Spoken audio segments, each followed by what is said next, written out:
Hello, welcome to Vision Lavashna, the best platform for UPSC civil service examination and for all competitive exam.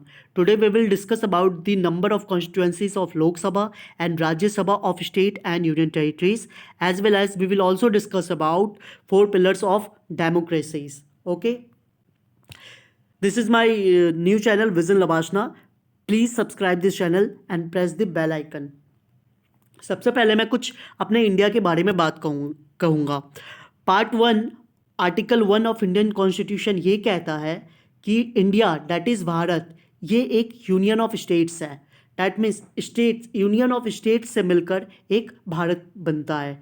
तो हमारे India में total number of states कितनी है? हमारे India में total number of states 28 है, total number of union territories 8 है।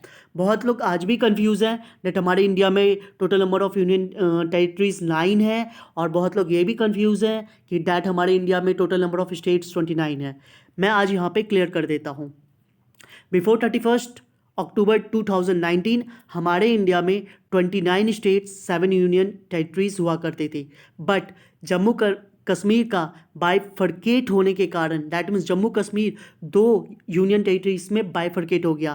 That one is Jammu Kashmir and another one is Ladakh. तब से हमारे इंडिया में total number of union territories 9 हो गई और टोटल नंबर ऑफ स्टेट्स 29 से घटकर 28 हो गया। बट 26 जनवरी 2020 को हमारे इंडिया में एक बिल पास हुई जिसमें दमन दीव एंड दादरा एंड नगर हवेली का एमलगमेशन दैट मीन्स दोनों एक साथ मिलकर एक यूनियन टेरिटरीज हो गए, जिसके कारण से हमारी जो 9 यूनियन टेरिटरीज थी वो 9 से घटकर 8 हो गई। क्लियर? सबसे पहले मैं बात करूं 4 pillars of democracy. 4 pillar of democracy क्या है? एक है लेजिस्लेचर, एक है एग्जीक्यूटिव, एक है judiciary and fourth one is media. Legislature क्या है? जहाँ पे पार्लियामेंट एग्जिस्ट करता है, जिसमें 2 हाउसेज दैट इज एक लोकसभा एक राज्यसभा होती है, और ये किसके लिए रिस्पॉन्सिबल है? ये कानून बनाता है। क्या करता है लेजिस्लेचर? लेजिस्लेचर कानून बनाता है। अगर मैं एग्जीक्यूटिव की बात करूं तो एग्जीक्यूटिव में आते हैं president, vice president, prime minister, cabinet minister. इनका काम क्या है? इन्होंने दैट मीन्स लेजिस्लेचर ने जो कानून बनाया उनको इम्प्लीमेंट कराना इनका काम, एग्जीक्यूटिव का काम है। अगर मैं जुडिशरी की बात करूं, judiciary which is our supreme court, इनका क्या काम है कि इन्होंने अगर कोई लॉ बनाई है वो फेयर है या नहीं, उनको ये वॉच करता है। डैट मीन्स सुप्रीम कोर्ट ये देखता है कि अगर ये कोई कानून बना रहे हैं क्या वो कॉन्स्टिट्यूशन के खिलाफ तो नहीं है, क्या वो फंडामेंटल राइट्स को वायलेंस तो नहीं करता। इस चीज़ को वॉच कौन करता है? हमारा judiciary system which we called supreme court. यहाँ तक कि अगर कुछ इनजस्टिस हुई है तो उनकी हियरिंग भी सुप्रीम कोर्ट करता है। अगर मैं बात करूँ मीडिया की, तो मीडिया क्या करता है? ये तीनों पिलर्स की जो भी व्यू है उनको प्रेजेंट करता है ओपन प्लेटफॉर्म में, लोगों के बीच में इनको प्रेजेंट करता है। कौन से मीडियम के थ्रू? चाहे वो स्क्रिप्शन that we called newspaper and all, और सेकंड कौन सा? ओरल और वर्बली, रेडियो पे या हम फ़ोन पे कई बार सुनते रहते हैं। Okay, and third one is visual, जो कि हम टीवी में या फिर मोबाइल्स पे देखते हैं। तो ये 4 पिलर्स ऑफ डेमोक्रेसी होती है। आज इसमें हम लेजिस्लेचर के बारे में जानेंगे, जिसमें हमारे पार्लियामेंट एग्जिस्ट करते हैं। अगर मैं पार्लियामेंट की बात करूं तो पार्लियामेंट में 2 हाउस होती है। एक होती है upper house that we call Rajya Sabha and second one is lower house that we call Lok Sabha. अगर मैं राज्यसभा की मैक्सिमम स्ट्रेंथ की बात करूं तो वो 250 है। ओके, अगर मैं इनकी कॉम्पोजिशन की बात करूं तो इसमें 225 फ्रॉम स्टेट्स, दैट मीन्स 225 कहाँ से आते हैं? स्टेट से आते हैं। पहले 229 स्टेट्स से आते थे, बट जब से जम्मू कश्मीर यूनियन टेरिटरीज में कन्वर्ट हो गया, उसकी जो 4 सीट्स थी अब वो यूनियन टेरिटरीज में काउंटिंग होती है। इसीलिए अब जो राज्यसभा में स्टेट्स का कॉम्पोजिशन है वो 225 हो गया, और 4 जम्मू कश्मीर से आते हैं, 3 दिल्ली से आते हैं और 1 पुडुचेरी से आते हैं। That means we can say 225 from states and remaining that means 4 plus 3 plus 1 remaining 8 come from union territories with legislature, उन यूनियन टेरिटरीज से रिमेनिंग 8 आते हैं जिनके पास लेजिस्लेचर है, जिनका खुद का विधानसभा है। ओके, तो टोटल सीट्स इन तीनों मीन्स ये स्टेट्स एंड यूनियन टेरिटरीज से मिलाकर 233 हो जाता है। और जो 12 मेंबर्स है उनको प्रेसिडेंट नॉमिनेट करता है, और वो 12 मेंबर्स क्या होते हैं, वो किसी स्पेशल फील्ड में अच्छे होते हैं, लाइक वो किसी आर्ट में अच्छे होंगे, कोई म्यूज़िक में, या फिर कोई इकोनॉमिक्स में अच्छा होगा, कोई गेम में अच्छा होगा। ये कौन नॉमिनेट करता है, ये प्रेसिडेंट के द्वारा नॉमिनेशन किया जाता है वो 12 मेंबर्स। तो टोटल मेंबर्स मिला के हो जाते हैं 245 after sum of 233 plus 12।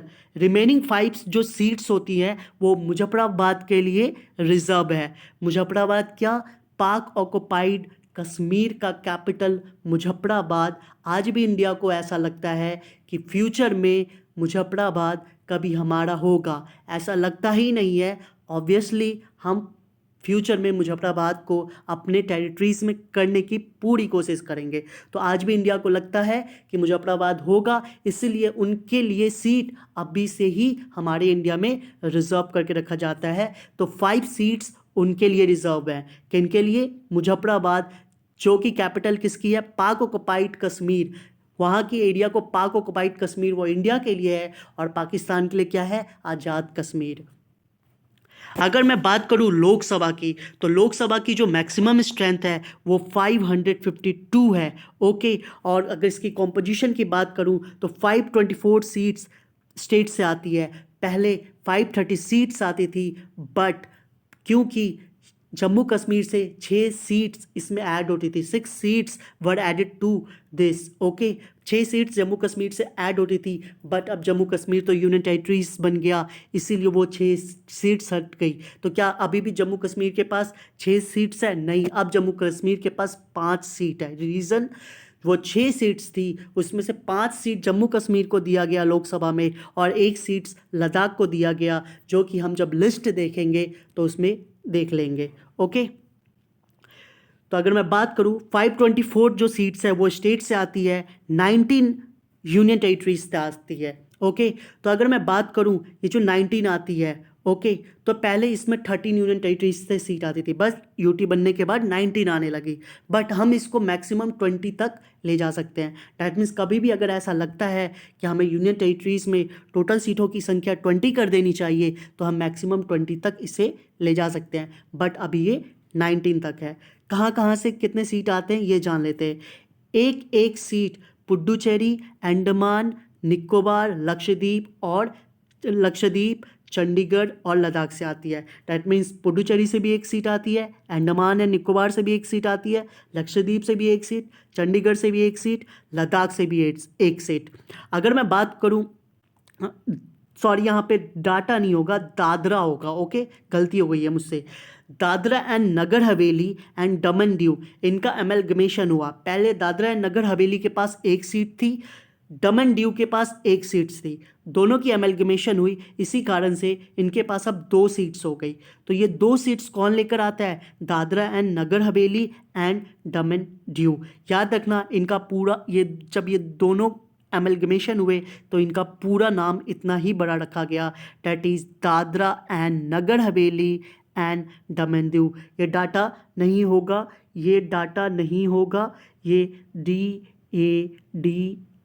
DADRA Dadra होगा। ओके, नेक्स्ट अगर मैं बात करूं, अगर 19 सीट्स यूनियन टेरिटरीज से आ रही है एंड 524 सीट्स स्टेट से आ रही है, तो टोटल मिलाकर 543 सीट्स होती है। और ये सीट्स क्या होती है, इलेक्टेड होती है। हम इनको खुद 543 MP को, लोकसभा का 543 MP को खुद चुनकर वहाँ पे भेजते हैं। तो बचे हुए इधर 2 सीट्स, डैट मीन्स बचे हुए 9 सीट्स कहाँ जाते हैं, तो जो 2 सीट्स थी वो पहले एंग्लो इंडियन के द्वारा भरा जाता था, और वो एंग्लो इंडियन कौन होते थे, जिनको प्रेसिडेंट नॉमिनेट करते थे, और वो एंग्लो इंडियन की कम्युनिटी से लिए जाते थे।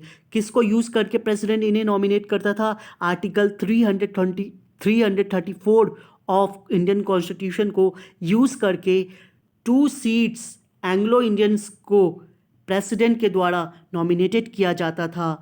जिसके कारण हमारी जो वहाँ की मेंबर सीट्स हो जाती थी, जो कि सिटिंग मेंबर है वो 545 हो जाती थी। बट ये सीट्स को 26 जनवरी 2020 को कॉन्स्टिट्यूशनल अमेंडमेंट बिल 126 के द्वारा हटा दिया गया और इसको इनेक्ट कर दिया गया कॉन्स्टिट्यूशन अमेंडमेंट एक्ट 104 में। ओके, इस बात का ध्यान रहे। जीएसटी किस में था? कॉन्स्टिट्यूशन अमेंडमेंट एक्ट 101, और 104 में क्या आ गया? दैट इज एंग्लो इंडियन का सीट्स का रिमूवल। तो क्या वो सीट्स पे कोई नहीं है? आज के दिन में वो सीट्स पे कोई नहीं है, वो दोनों सीट्स अभी वैकेंट है। पता नहीं अगले जो लोकसभा चुनाव आएगी 2024 में, उसमें क्या सरकार निर्णय लेती है, क्या इलेक्शन कमीशन निर्णय लेता है, उस पर डिपेंड करेगा। ओके, बट ये सीट्स आज के दिन में खाली है। बचा हुआ रिमेनिंग सीट्स 7, ये 7 seats are reserve by again Muzaffarabad. ये वही मुजफ्फराबाद है जो कि पीओके का कैपिटल है। तो याद होगा, समझ आ गया। दैट मीन्स 552 सीट्स है टोटल लोकसभा की, 524 स्टेट्स से आ रही है, 19 यूनियन टेरिटरीज से आ रही है। ये दोनों मिलाकर 543 सीट्स हो रहे हैं जिनको हम डायरेक्टली इलेक्ट कर रहे हैं। 2 सीट्स वैकेंट है, टोटल हो गई 545। बचा हुआ 7 सीट्स रिजर्व है, किनके लिए? मुजफ्फराबाद के लिए। तो आइए कुछ नंबर ऑफ कॉन्स्टिट्यूएंसीज के बारे में जान लेते हैं, स्टेट्स एंड यूटीज के। अगर मैं बात करूं आंध्र प्रदेश में, तो आंध्र प्रदेश में 25 सीट्स लोकसभा में है, 11 सीट राज्यसभा में है। अरुणाचल प्रदेश में 2 सीट्स लोकसभा में है, 1 सीट राज्यसभा में। असम 14 सीट लोकसभा में, 7 सीट राज्यसभा में। बिहार 40 सीट्स लोकसभा में, 16 सीट्स राज्यसभा में। छत्तीसगढ़ 11 सीट लोकसभा में, 5 सीट राज्यसभा में। गोवा 2 सीट्स लोकसभा में, 1 सीट राज्यसभा में। गुजरात 26 सीट्स लोकसभा में, 11 सीट्स राज्यसभा में। हरियाणा 10 सीट्स लोकसभा में, राज्यसभा में 5 सीट्स। हिमाचल प्रदेश 4 सीट्स लोकसभा में, 3 सीट्स राज्यसभा में। झारखंड 14 सीट्स लोकसभा में, राज्यसभा में 6 सीट्स। कर्नाटका 28 सीट्स लोकसभा में, 12 सीट्स राज्यसभा में। उत्तराखंड 5 सीट्स लोकसभा में, 3 सीट्स राज्यसभा में। केरल 20 सीट्स लोकसभा में, 9 सीट्स राज्यसभा में। मध्य प्रदेश 29 सीट्स लोकसभा में, 11 सीट्स राज्यसभा में। महाराष्ट्र 48 सीट्स लोकसभा में, 19 सीट्स राज्यसभा में। मणिपुर 2 सीट्स लोकसभा में, 1 सीट्स राज्यसभा में। मेघालय 2 सीट्स लोकसभा में, 1 सीट्स राज्यसभा में। Mizoram 1 seats Lok Sabha, 1 seats Rajya Sabha. Nagaland 1 seat Lok Sabha, 1 seat Rajya Sabha. Orissa 21 seat Lok Sabha, 10 seat Rajya Sabha. Punjab 13 seats Lok Sabha, 7 seats Rajya Sabha. Rajasthan 25 seats Lok Sabha, 10 seats Rajya Sabha. Sikkim 1 seat Lok Sabha, 1 seats Rajya Sabha. Tamil Nadu 39 seats Lok Sabha, 18 seats Rajya Sabha. Telangana 17 seats Lok Sabha, 7 seats Rajya Sabha. Tripura 2 seats Lok Sabha, 1 seats Rajya Sabha. Uttar Pradesh 80 seats Lok Sabha and 31 seats Rajya Sabha. Uttar Pradesh एक ऐसा सीट्स है जहां से सबसे ज़्यादा एमपी लोकसभा में आते हैं। That means highest number of what, number of constituencies. सबसे ज़्यादा कॉन्स्टिट्यूएंसीज लोकसभा में भी उत्तर प्रदेश के पास है, राज्यसभा में भी उत्तर प्रदेश के पास है। दैट इज लोकसभा में 80 एंड राज्यसभा में 31। वेस्ट बंगाल लोकसभा में 42, राज्यसभा में 16। अगर मैं बात करूं यूटीज़ की, तो जम्मू कश्मीर का लोकसभा में 4 सीट्स है, राज्यसभा में लोकसभा में 5 सीट्स है एंड राज्यसभा में 4 सीट्स है। लद्दाख की बात करूं तो लोकसभा में 1, राज्यसभा में 0। चंडीगढ़ 1, राज्यसभा में 0। दिल्ली लोकसभा में 7, राज्यसभा में 3। दादरा एंड नगर हवेली एंड दमन दीव लोकसभा में 2, राज्यसभा में 0। लक्षद्वीप लोकसभा में 1, राज्यसभा 0। पुडुचेरी लोकसभा में 1, राज्यसभा 1। अंडमान एंड निकोबार लोकसभा में 1 एंड राज्यसभा में 0। आपको इस यूटी से देख के समझ आया होगा कि राज्यसभा में एक भी यूटी, मतलब कुछ यूटीज़ के लिए ही सीट्स हैं, बाकी सबका 0 है। तो याद रखिएगा, राज्यसभा में सिर्फ विथ लेजिस्लेचर, जिन यूटीज़ के पास लेजिस्लेचर है, डैट मीन्स खुद का विधानसभा है, वही यूटीज़ के राज्यसभा में सीट्स हैं। तो जम्मू कश्मीर के खुद के विधानसभा हैं, तो वहाँ पे राज्यसभा के 4 सीट्स हैं। दिल्ली के खुद के विधानसभा हैं, तो वहाँ पे राज्यसभा के 3 सीट्स हैं। पुडुचेरी के खुद के विधानसभा हैं, तो यहाँ पुडुचेरी के 1 सीट्स हैं। और ये सीट्स कहाँ हैं? पार्लियामेंट के दोनों हाउसेस, वो upper house Rajya Sabha, lower house Lok Sabha. तो आप मुझे कमेंट सेक्शन में बताइएगा कि आप कौन से स्टेट से बिलोंग करते हैं और आपके स्टेट्स में कितनी लोकसभा सीट्स है और कितनी राज्यसभा सीट्स है, ताकि आपको कभी कंफ्यूजन ना हो कि आपके स्टेट में कितनी लोकसभा सीट्स हैं, कितनी राज्यसभा सीट्स हैं। So this is the end of the video. Please do subscribe and like this channel. Stay Triple H, happy, healthy and handsome.